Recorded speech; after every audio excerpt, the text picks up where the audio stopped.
Had a sit-down interview with Jim Ross with Santana last night on Dynamite. He asked Santana what he meant when he said he showed John Moxley what it's like to live in darkness. Santana said about 10 years ago he was living in a terrible apartment, broke, no job, no direction, and was at his lowest point. Santana said he called his dad and explained to him the same thing. He talked about his father, who passed last month, and mentioned that his dad couldn't see, started losing his sight at 14, and was basically blind at 25. Santana says that's what he has to live with, and he wants to show Moxley the same kind of darkness. What did you think of that sit-down interview? Because I know a lot of people, at least I saw on Twitter, I saw even Bob Aruski tweet about it, saying that this is more of Jim Ross's type of thing. He should be doing more of these sit-down interviews, because when he usually does these sit-down interviews, they knock him out of the park. And I thought last night was fantastic. Even though I'm not a big fan of how Santana and Ortiz are getting booked right now currently in AEW, I thought that sit-down interview really opened up your eyes on who Santana is, kind of showed his background a little bit and how he grew up and how to kind of a little bit of a rough life that he lived. What did you think of the sit-down interview with Jim Ross and Santana?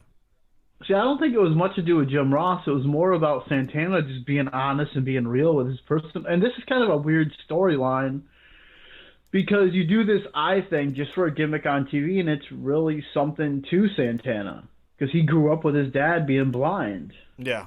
This is a real thing. Even though he's playing this little character getting stabbed in the eye on TV, but this is real, and it almost made you sympathetic to Santana, like over Moxley just doing his thing. Yeah. So it's really kind of confusing why you would do this, and it was just Santana out there speaking his mind and being honest. It was nice. It was nice. It kind of showed you a little bit more about Santana and Ortiz. Now, could you guys see it in the crowd? Yeah, they had it on the screen, which is what I liked about AEW. And I'm going to just kind of show a little thing of we're being live. I'm sure everybody has been to a Raw or SmackDown or some sort of WWE, maybe pay-per-view, but it's not a live show, obviously, but a TV taping. A lot of times, they either mute stuff or you don't hear anything or you don't know what's really going on. What I loved about AEW is when they did that sit-down interview, you could see it perfectly clear and hear it fine. And if, say you had to use the bathroom or you're going to the concession stands, WWE doesn't do this. At least when we went to Raw. When you walk into that arena, you can't see nothing. TVs are off. They're not playing Raw. They played AEW Dynamite on the screens with the commentary. So I loved that. You didn't miss a beat if you stepped away from your seat, which I loved. So yeah, everything was great last night, that production-wise by Dynamite. Bob Ruski said Impact never gave PMP any real characters. Seemed they learned because early on people couldn't really hear, says Bob Ruski.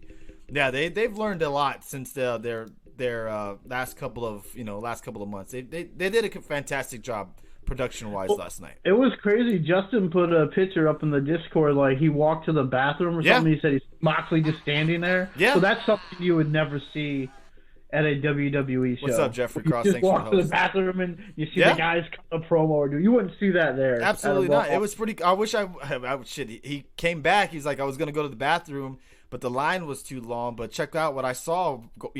Heading back. And it was, Moxley preparing himself to walk into the arena, which that's had to be pretty cool. I asked him if there was security everywhere. Of course, he said yeah, but that's pretty cool, man.